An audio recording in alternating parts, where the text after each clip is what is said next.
Hello everyone, my name is Sweetaffy and welcome back to Block Ramble. Today we are obviously here to talk about the bone block.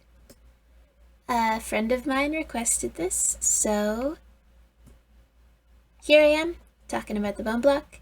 And if you guys have any blocks that you want me to ramble about, then let me know and I'll see what I can do. Now, I had a lot of fun experimenting with the bone block. I don't usually use it, but I thought that I would give it a shot this time and see how that goes. And yeah, I think I'm going to be sneaking this into some of my builds for more often because I like this. And it makes a great sound, which that's important. So, bone block, it's kind of a weird block. It, texture-wise, it's a lot like a strip log. So, let's just grab some acacia here. You know, it's got like a little bit of the, like, vertical particle thing going on, and a little bit of darkening here at the edges, same with the strip log, to kind of say, hey,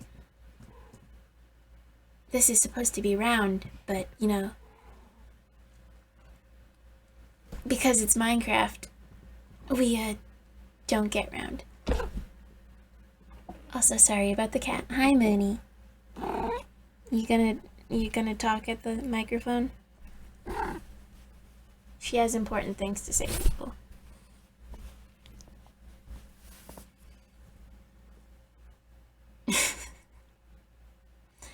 Anyway,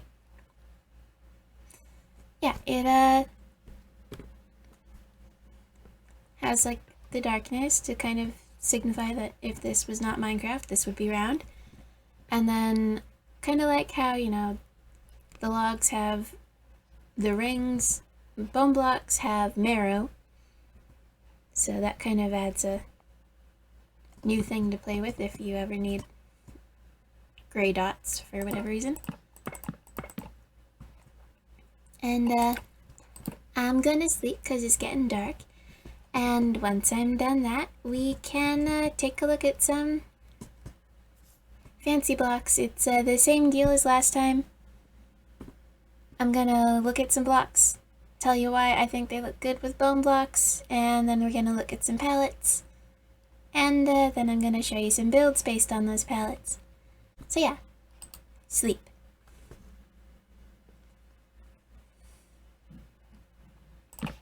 And now that sleep is done, I run into a wall. Yes. Anyway. So first up, we have dripstone. Now, dripstone is, I really like this block, but it's very noisy, and it can be kind of hard to find blocks that work with it, but I think that, you know, bone actually works really nice with it. It's kind of like a wall design where this is like a border trim kind of thing at the bottom, and then you've got like just sort of like a blank wallpaper sort of look. But because bone block kind of has like that little bit of cream to it, it kind of goes with the bit of tan that kind of snakes through dripstone. It's like the next step towards white, I guess. I don't think this would work if bone block was like pure white. It would just be kind of too jarring in a way. But because there's like a little bit of noise and everything, it's not too like quiet compared to, I don't know. I just think they look really nice together. So yeah, dripstone. And next up we have, now obviously this is more than one block, but it's like a nice gradient that I like to work with. It can be kind of rearranged if you want to have it more like, say, this one is arranged from like lightest to darkest, but if you wanted to rearrange it, you could go from like noisiest to quietest texture-wise. Let me just find my smooth quartz. Where are you? Oh no. There it is. Excellent. So like if we wanted to, we can go mushroom stem, smooth quartz, and then bone. But it's kind of works better if you're going light to dark. It depends on like the blocks that you're working with, but yeah, there's 2 different gradients. Mushroom stem, smooth quartz, bone, or mushroom stem, bone, smooth quartz. Whatever.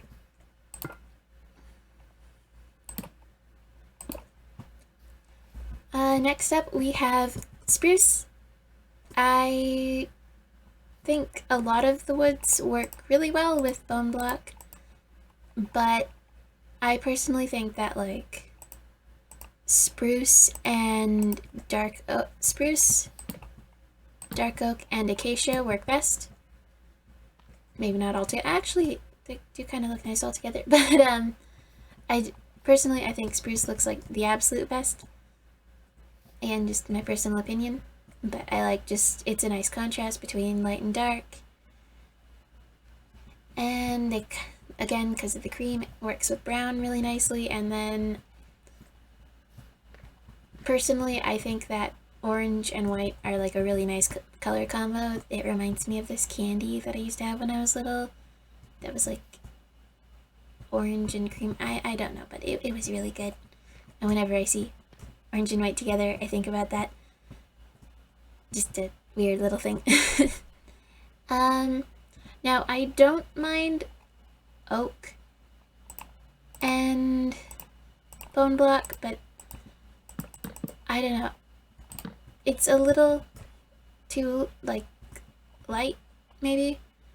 Same with the birch, and then jungle log. It's just because the texture works horizontally instead of vertically. It kind of just, I don't know. And there's like a lot of green, and it just, jungle, no. I would not put jungle wood with my bone, but that's just me. Or at least maybe there's something different. I don't know. Just spruce, bone, good. Okay? Yeah. Spruce, bone, good. Okay.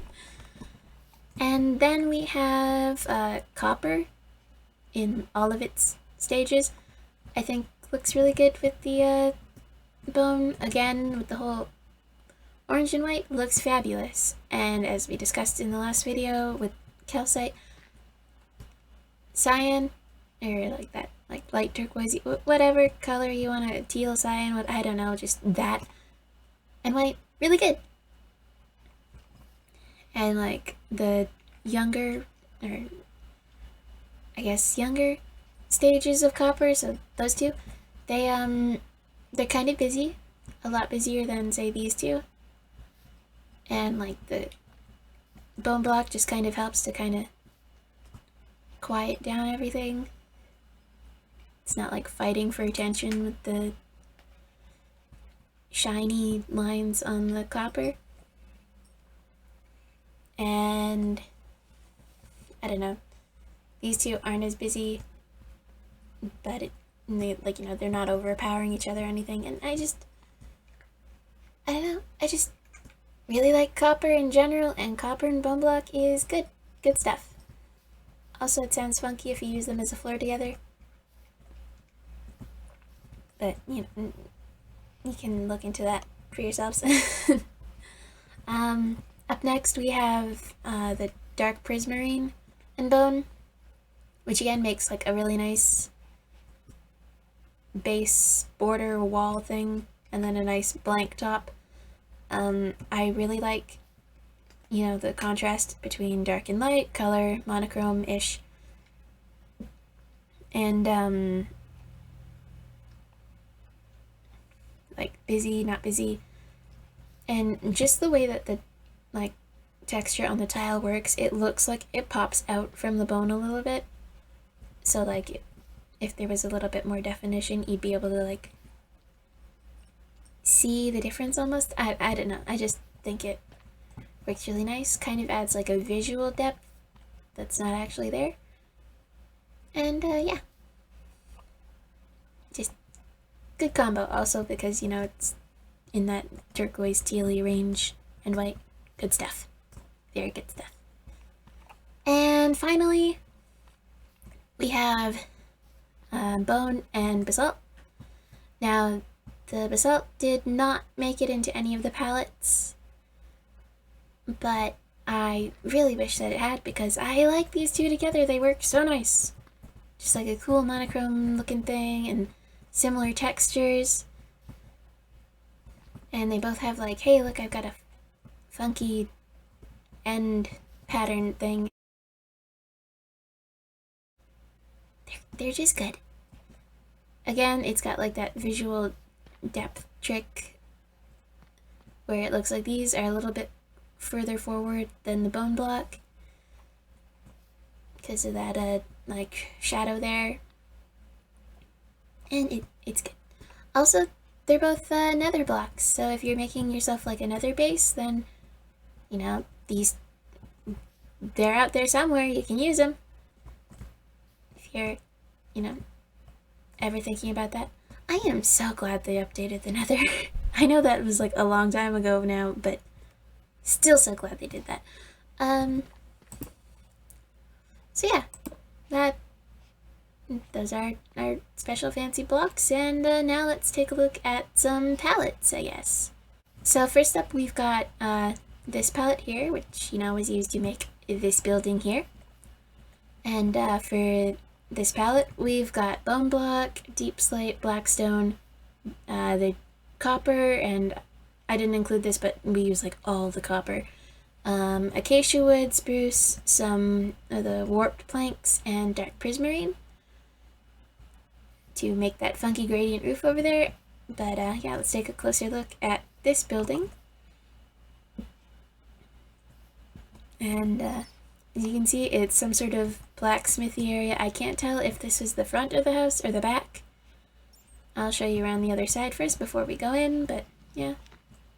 It's got like a little forgy area. You take your tongs wherever they are. Take that, dip it in the water, take it to the anvil, grindstone over there. Got some furnaces and smokers and things. You're, you know, just like a little outdoor working area, barrels for detail and storage. And I missed a couple of things. Avert your eyes, please. Don't look. Anyway, take a little skip around the house, and you can see got some simple arch things going on. Unfortunately, it's an even number, so ignore the lopsided lanternness. We've got like a little garden area, grow your veggies and stuff. And some decorative redstone lamps and things. Yeah, it's the same as the other side. So we go inside, and we've got this terracotta floor that kind of looks like a carpet or a rug of some sort, and a little workspace area next to a window that looks at a black wall or a void or something. Storage I put up here just because it's out of the way, but you can still reach all the chests. If you felt like jumping, you could put a second row, but you know. And around here we've got our enchanting area, jukebox, and a loom for if you want to make banners and things. You go up here, it's the second floor, a little bit more storage, a bed that I'm going to use right now because it's dark and scary outside. And yeah, then we're just gonna hop out here, get rid of that, and take a look at the roof here. So this is where most of the blocks in the palette went to. We've got the prismarine, warped wood, then we've got a little bit of the copper gradient, and then it goes back down again over there, but over here we have it starting greener stages and then working its way up towards or to like the full copper, brand new, and a bit of acacia wood. I'm not entirely sure if I like the acacia wood, but I don't know. I think maybe I would have just stopped at copper next time. But you know, experimenting, learning things, all that. So yeah, that's just a cute little blacksmith using bone block for walls, and yeah.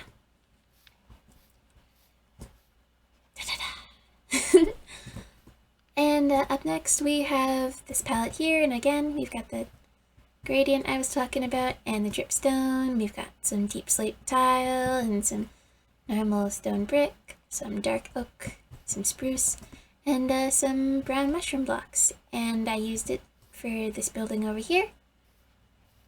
See, deep slate tile makes fantastic roof, and we've got the gradient in the lower floor here and dripstone border. I just used normal bone here, no gradient, because I didn't feel like trying to stretch those three colors all the way up to there. Or repeat them, because I think that would have looked weird too. We've got our little windows that we can open and close.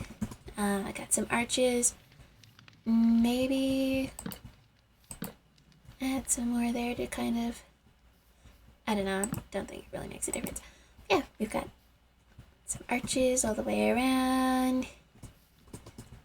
Little wonky little chimney. And a little garden out back. More arches. I did not measure this building while I was making it, so it looks kind of funny. I don't think any of the arches are actually the same size. Yeah. And we go inside. A little entryway into a kitchen. A living room, and there's a loft. I didn't put in stairs because they take up a lot of space. Got some shelving and stuff. Kitchen, storage. We've got, you know, the brown mushroom block, the bone, smooth quartz to kind of add some variation.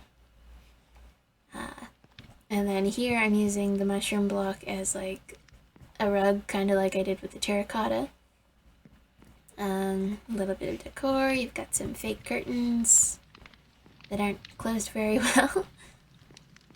Yeah, you go up the ladder, not into the wall, up the ladder. You get to an enchanting area with a little bed tucked in the side.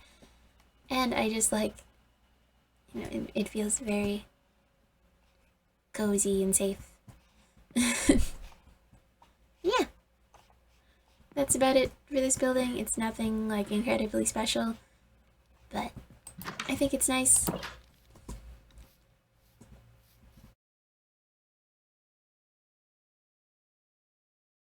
For our third palette, we've got this one, lots of green moss.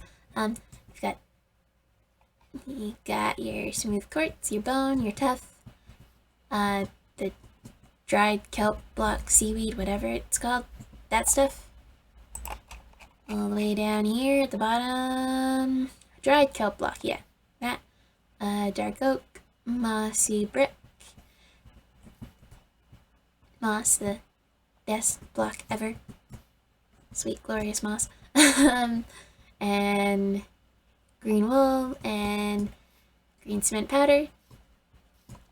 Make a nice gradient that way.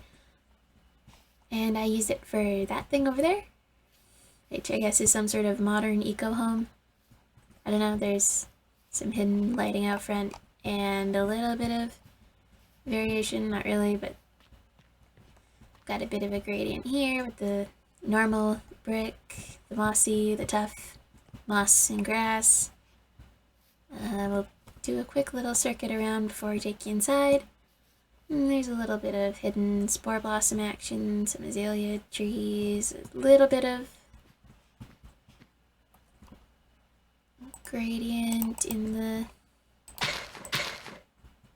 Oh, you're not...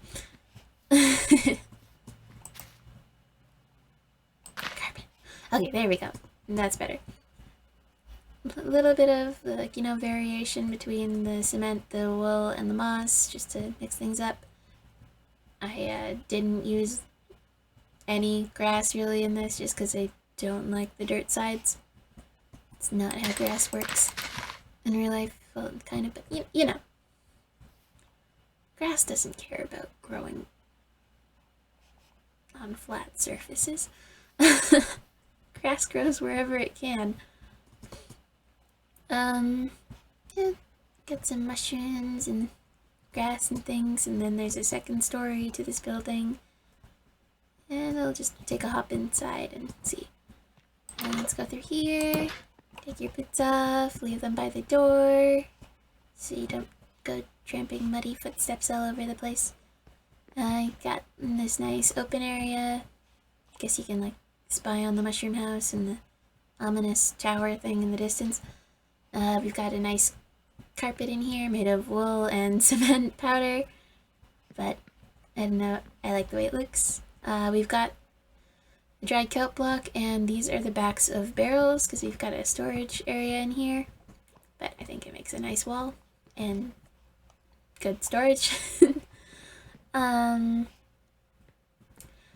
asked the same friend who asked me to do the bone block what I should do for the interior in here, because I had no idea. I don't typically build modern style buildings, and they suggested that I do, I think it was spooky modern witch alchemy or something like that. So you got your cauldron, you got your brewing stand, some plants, you know, for easy access.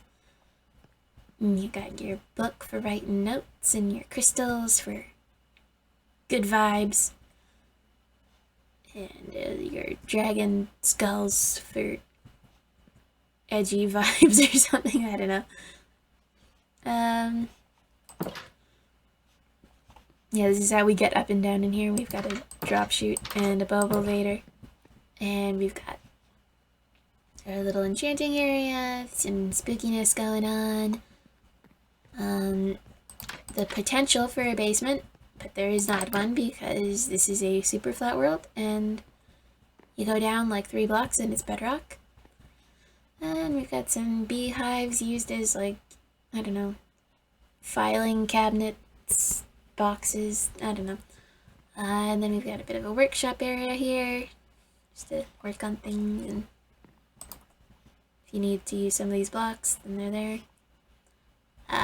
Little dining area thing, then just a funky blank area. Didn't really think of anything to put in here, but more beehives, this time as floor. I really like that you can like change the rotation of this. I wish you could do that with normal planks. But yeah, just another example of me using beehives as not beehives. I really like this entrance area into the kitchen, and like with the compost bins as a border. I think they look really nice. Little archway into kitchen, where again we've got the dried kelp blocks as a linoleum flooring. This actually looks a lot like the kitchen floor of like my childhood, so that was just like, oh, nostalgia when I did that. Yeah, it's the kitchen. Does kitchen-y things. You got another brewing stand, because why not? Carbonate your water. And we just go up the thing. Again, you can go down if you want. I got a really big bed, because it takes up space and means less interior for me to do. Yay! I got some armor stands, because you don't have a closet. And I could probably line them up here, but kind of gets in the way of the door to the railingless balcony we have out here. Which, I mean, you can hop on here and go down, around, whatever. Makes for a good exit if you need it. Oops. And just a potted plant. Yeah. Tiny cactus in a pot. And some candles. And back door here leads down the hill and out into the flat void thing, plains, emptiness, whatever. I'm just gonna hop into the bed here, and then we'll take a look at the last palette. So for this final palette, we have deep slate brick, and deep slate tile.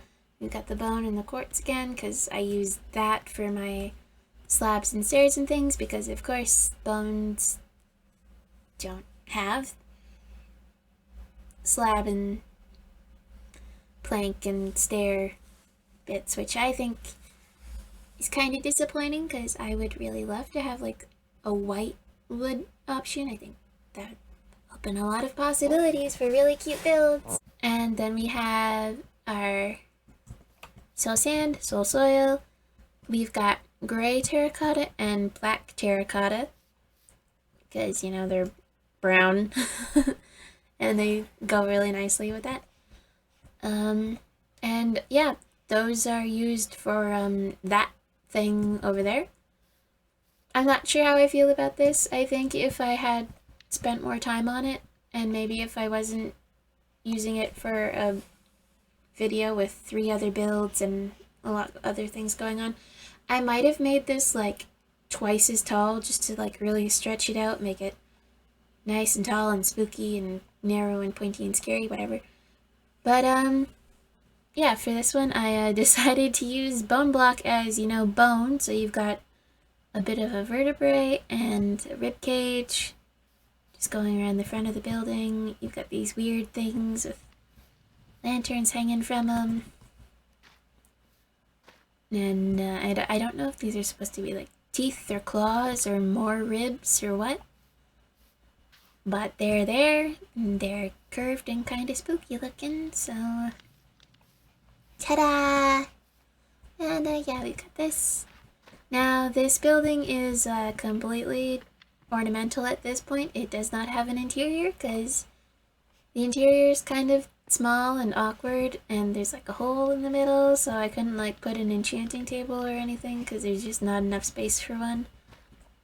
I mean, like maybe here, but it's a really tight fit.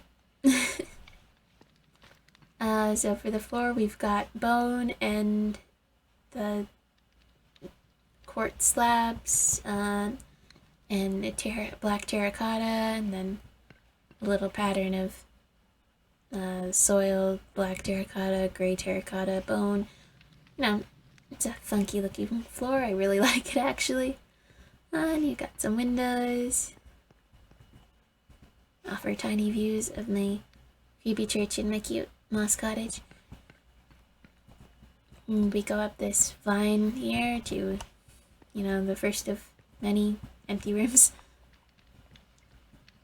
Next floor. This one's got windows, but they only look at spiky bone things. Oh, this one has a nice clear view of the village out there that's slowly getting smaller every video I post. And that one just has like a vertebrae like right in front of it, so there was no point in putting a window there. If I did that though, that would imply that the spine and rib cage came after the tower was built, which is weird. So yeah, then we've got this top floor here. It's kind of a bowl-shaped floor. I don't know why I did that. It just makes things awkwarder. More awkward. Ugh. Words. Yeah. Offers a nice view, but again, I probably would have made this a lot taller if I had more time. Just stretch the whole thing up higher. And it's got kind of like this open ceiling thing. These are kind of floating. I should have found a way to attach them better, but alas, this is what it is. Hidden fireplace, or campfire, I mean, to add some funky smoke atmosphere stuff. It's kind of a little bit worn down here at the top. I kind of wanted to give the illusion that it was like an old kind of falling apart thing. I don't really know if that went across, but yep. There's a whole lot of walls and slabs and stairs involved, and yeah, I'm not sure how I feel about it. I think if I worked on it a bit more, I'd be more happy with it, but yeah. Funky Bone Tower of Doom, or whatever, is spooky. Yay. And yeah, that's about it for that build. I used some, soul sand, soul soil, wither roses, lanterns. It's all very spooky. A couple of poorly hidden campfires over here under brown carpet because it's the closest match I had. And yeah, I guess I'll reconvene with you in front of the big bone sign thing. So I think that about does it for the bone block today. Oops. I gotta fix that. It bothers me. Yeah, so I want to say a big thanks to everyone who liked and subscribed for my first video, and for everyone who stuck around to the end of my second video now. If you guys have any thoughts or comments, requests for blocks, or like builds that you want to see me do, or if you want like videos on how to build some of these things, then leave a comment, let me know. I'll see what I can do. Be like really happy to try it, and especially with block recommendations, because I never used bone before now, like not really, and now I think I'm gonna have to use it more often in my builds because I like this block. It's just a shame that I have to like either go to the end or fight skellies. I'm kind of a coward, by the way. Yeah, I'll definitely have to try and get my hands on these blocks more often. And I want to know, what other blocks am I missing? Because, like, world of possibilities right here. But anyway, yeah. I've rambled on long enough, took up more of your time than I should have. So don't forget to do the whole like and subscribe thing if you want to see and hear more, and I guess I'll see you next time. Bye-bye.